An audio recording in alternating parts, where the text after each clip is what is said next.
Hello and welcome again to FAIRtax Power Radio. I'm Bob Paxton. And I'm Ron Malero. And we are the FAIRtax Guys. And I tell you what, Ron, I am elated. I am tired. Yeah. All of that stuff into one. Absolutely. Because this program is being recorded on Wednesday, November the 9th, the day after the election, and we both stayed up late to watch it. Mm-hmm. Yep. And, of course, presidential politics really isn't what FAIRtax Power Radio is all about. But we do have to note that the results of the election last night give the FAIRtax the best viable path forward that it has ever had. Yeah, that's right. I personally don't mind saying I was happy about the result. I'm happy for my grandchildren, but it also means we got a lot of work to do in the next 6 months. Oh, yeah, do we ever. We really do have our best shot ever of actually getting this done, and that's not hype, folks. We really can get this done with the new Congress that will be coming in January. Mm-hmm. And I tell you what, of course, Donald Trump had his own tax plan that he announced during the campaign, and no doubt that plan will be part of the conversation that we'll have. But again, the president doesn't get to write the law. Congress gets to write the law. That's right. So we've got to look especially at the Ways and Means Committee. And, of course, and we'll see. Kevin Brady is probably still going to be the chair of that. I guess we really don't know. I expect so, yeah. I expect so. You would think so, but we can't tell at this moment. And, of course, Kevin Brady has been a FAIRtax co-sponsor since the FAIRtax was first submitted to the House in 1999. He's been a co-sponsor all this time.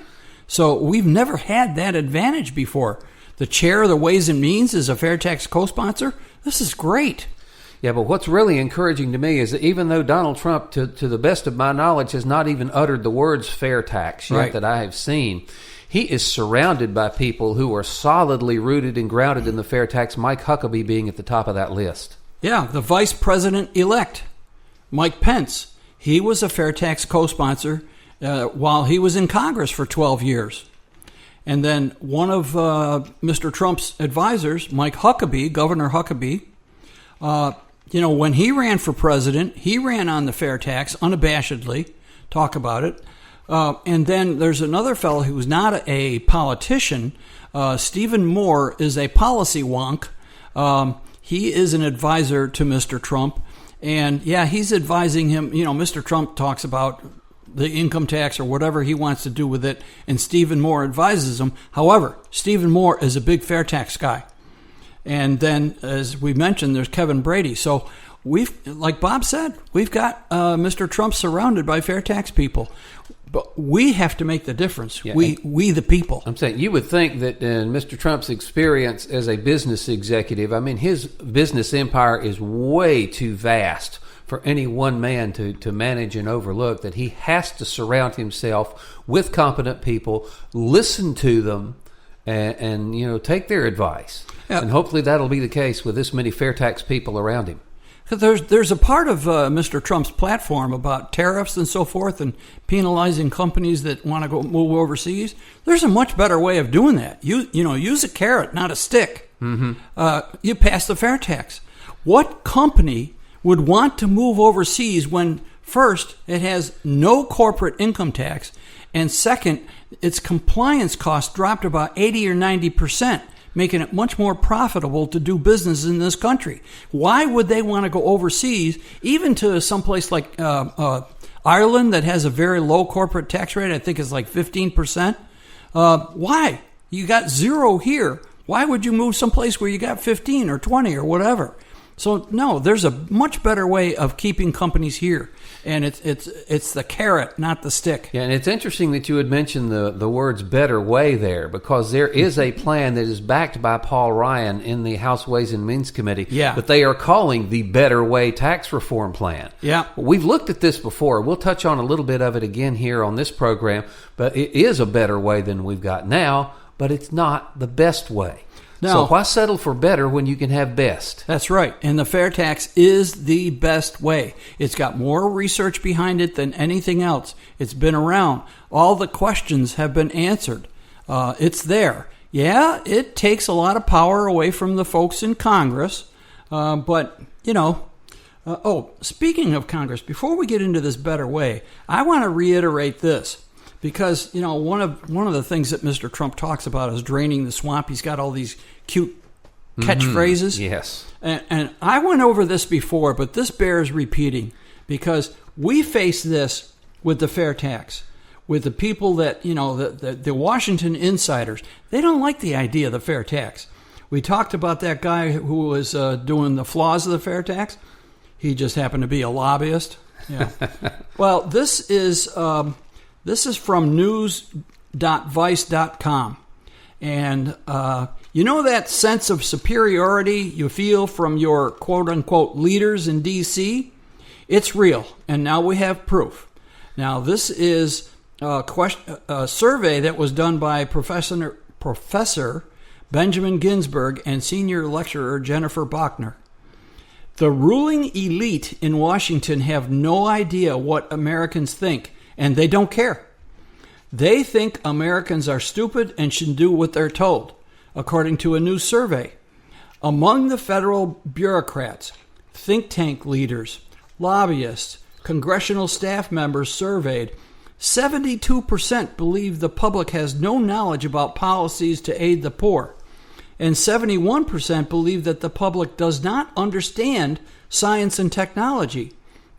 Among the 8 different policy areas surveyed, no more than 6% believe that the public had a great deal of knowledge on the topic. Well, so they don't think much of us up there, do we? Yeah, and I tell you what, of course, it's way too early to see what the impact of Mr. Trump's election is going to be. This is just the day after he's elected. It's another couple months before he actually takes office. Yeah. But, it has been described as a, magnitude 9 earthquake to hit Washington, D.C. But when you think about it, really, you look at the Congress. These are the people that actually have to write the laws, pass the laws, this, that, and the other. Those are the people that the fair tax is going to have to get through. And a lot of the same people that have been there prior to this election are going to be back after this election. Yeah. So it's not like the entire system has been replaced overnight. That's true. The grassroots effort behind the fair tax must continue, again, because a lot of the same people are going to be up there, but hopefully they'll have a new perspective and will be more inclined to listen to us rather than try to think we're stupid and dictate to us. Yeah, exactly. I just came from another meeting of a group of small business people, and I made the comment. I think a number of people in D.C. need to get their resumes in order because I think there's going to be some changing.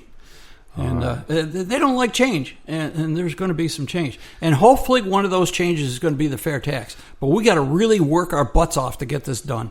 Yeah, because now just because we've got a path forward doesn't mean that that's, that the skids are greased and we're going to get there in a breeze. Yeah. Let's go over again this best way versus better way versus best way. Yeah. Let's start with some assumptions or some ground rules here about what makes an effective tax system. If you start with a clean sheet of paper and you can make the most effective, the best tax system possible, first and foremost, you'd want to make it simple. It would have to be comprehensible. People would be able to understand it. The enforcement would be easy and cost effective. It has to be simple. If it's not simple, then it's not the best system you can have. And when it comes to simplicity, what is more simple than a consumption tax? And compare that to what we have now, the 76,000 pages of tax code. I mean, Bob has said many times, you couldn't design a tax code more complicated than what we have. Oh, no. And next after simple and right at the same level with it is fair.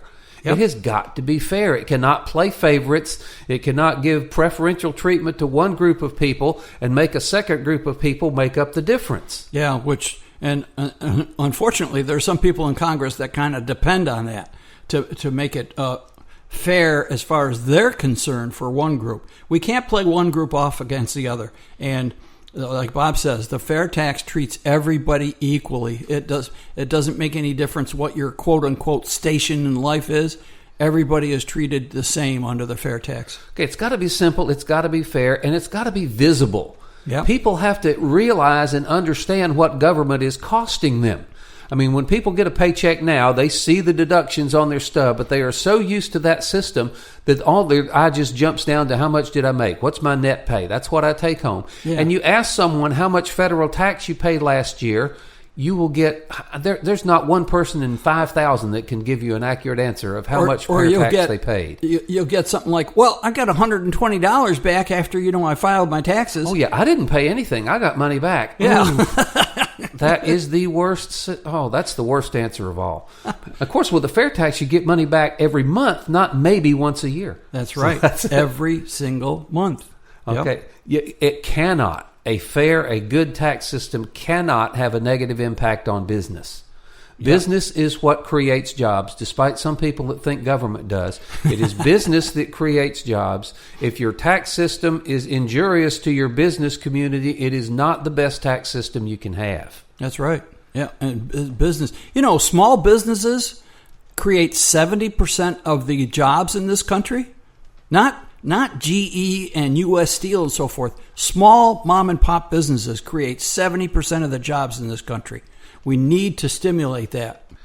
And of course, we mentioned efficiency and cost effectiveness to administer and collect, because we're closing in on almost $1 billion that's owed that's not collected by the current system. That's awful. It's got to be stable. You've got to have a tax base that will still continue to provide income to the government despite the economic up and down fluctuations that we see sometimes. And you cannot obstruct economic growth with a tax system. You just can't. And along with the evasion that Bob was just talking about, the actual cost of running the IRS, it costs about 25 cents for every dollar they collect. That's wildly inefficient. That's terrible. Yeah, they got a, $13 billion budget with a B? Yeah. And and opposed to that is a sales tax. It is so simple. It's done automatically.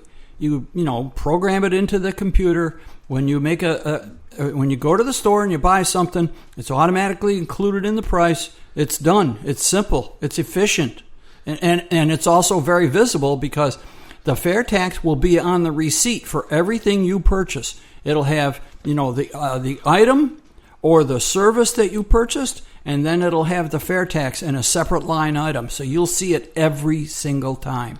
All right, I was saying let's go ahead and get into some of the specifics of the fair tax versus this Better Way plan that's in the Ways and Means Committee against these 7 features that we've talked about. You've already hit on simplicity, of course, but I tell you, I've got to repeat what Kerry Bowers said about this Better Way place. He's saying this dramatic tax reform that they're talking about is taking a system that is based on personal income taxes, corporate income taxes, and payroll taxes administered and enforced by the Internal Revenue Service, and they are replacing it with a system that is based on personal income taxes, corporate income taxes, payroll taxes that is administered and enforced by the Internal Revenue Service. What is wrong with that picture? Yeah, that's very, very true. Yeah, even though they do make it simpler, they flatten out the tax brackets. There aren't as many, and there aren't, there's kind of more standard deduction stuff than a lot of complicated loopholes and things in this Better Way system. But it is not the best way. The fair tax is the best way. No, and what happens when they flatten out the tax code, Bob? It doesn't stay flat for long because the lobbyists come running with their checkbooks and say, "You do want to get reelected next time, don't you?" Yeah. And you could use a couple of $1 million in your campaign coffers, can't you? Oh, yeah. And then, so the same, in fact, I imagine the politicians would love a flat tax because that just means they can resell all the favors all over again. Yeah, the lobbyists like the idea, too. And we've seen this before. They did it in 1986 with under President Reagan, and it has just morphed into something that Reagan wouldn't even recognize if he were alive today. Yeah, from 86 to now, the tax code has more than doubled in size. Think of that. The tax code we had in 86, after President Reagan, leveled it all out and smoothed it out and so forth, made it much more simple, has more than doubled in size. And in complexity. That's the worst part. But I tell you what, I think if I could pick one thing about the fair tax that makes it superior to anything else on the table, is that it is the only proposal on there that eliminates the IRS. You hear people talking about a flat tax that will eliminate the IRS. Mm-hmm. It won't. A flat tax is still a tax on income. A flat tax is still administered at the federal level and enforced at the federal level. So you will need, even if they change the name on the building from Internal Revenue Service to something else, it is still you get the IRS in one form or another with every tax proposal out there except for the fair tax, which is collected by the states. Yeah, that's right. And the reason you need an IRS is because an income tax, just philosophically, is a very poor way. You're penalizing people for their hard work and ingenuity. People work hard, they earn more, or they start a business and the business takes off and so forth, and the government is right there. Okay, you're doing well, we want our cut. All right? And they get their cut before your family gets its cut. Yeah. I mean, they have arbitrarily set themselves up as your highest spending priority. You will pay me before you spend a dime on your family, and I don't know anybody, regardless of their political affiliation or ideology or what have you, that thinks that's a good idea. Yeah, and that's why we have the IRS. They are there to enforce it. And they are the enforcers. And we won't talk about all the abuses and the weaponization of the IRS that the political class on both sides of the aisle have used against their opponent. It needs to go. The founders had that. Oh, they didn't want this. No, and that's a whole nother episode, anyways. And I like this one. Which tax system out there, Ron? Pop quiz time. Restores the greatest power to the people. Now, if this was not a power to the people election that just finished yesterday, I don't know what one looks like. Yeah. The people are not in the mood for the government to be dictating to them and being as involved in their lives as they have been.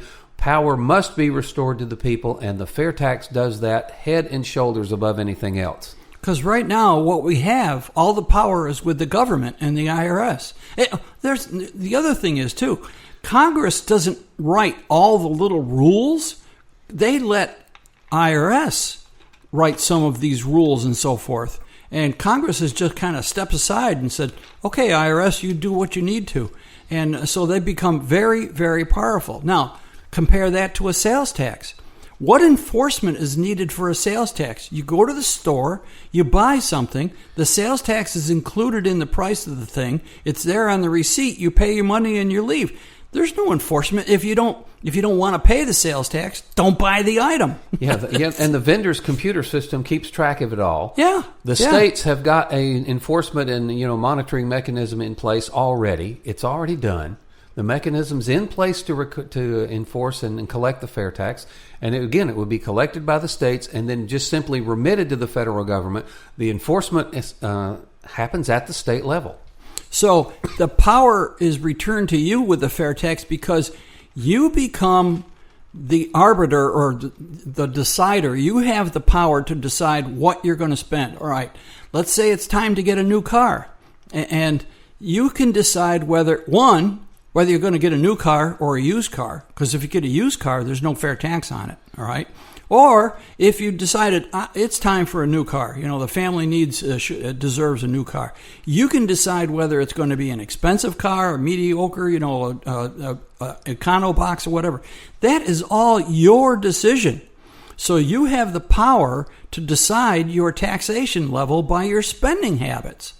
And so you have all the power is returned to the individual and pretty much removed from Congress. The only thing Congress can do with the fair tax is change the rate. But if they do, let's say there's a national emergency or a horrible war or something, and they need to raise more revenue, they change the rate, and they change it on everybody. All right, let's talk about the width of the tax base. Again, especially as it relates to Social Security and Medicare. Pop quiz time number 2. Who currently is supporting Social Security? Only the people that get paychecks.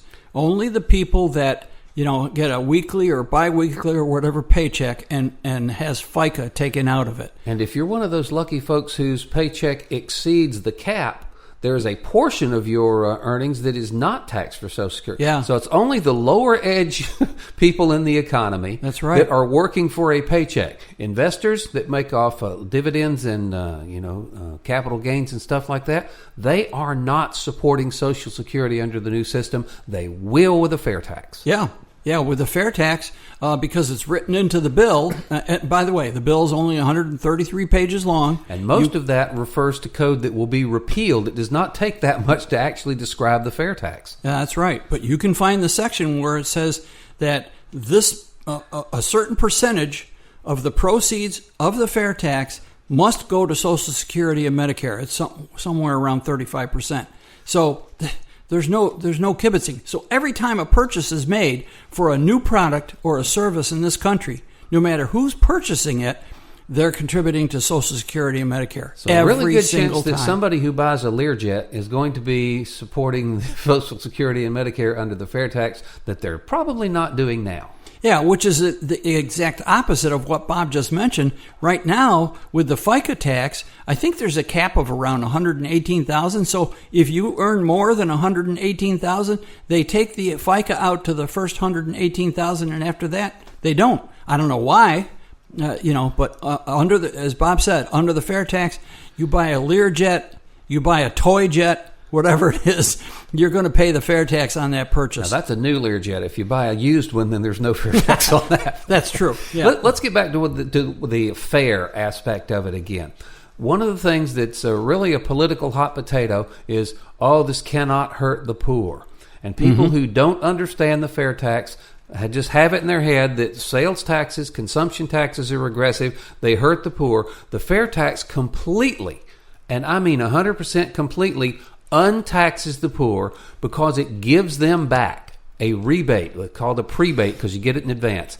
You are given back, you are refunded every dime of fair tax that is collected from you on your spending up to the poverty level. You do not take a dime out of your own pocket to pay the fair tax until your spending exceeds the poverty level, because until you reach that point, your prebate covers your tax liability. And we've talked about this plenty of times before, but it's so important it bears repeating. Bob is absolutely right. The fair tax, the key to fairness with the fair tax is the prebate. It's what makes it work. It would never pass without the prebate because, it would be regressive and it would hurt the poor more than the others. So the prebate actually protects the people who are just getting by. They're earning just enough, whether it's an individual or a family or whatever. They're earning just enough to get by.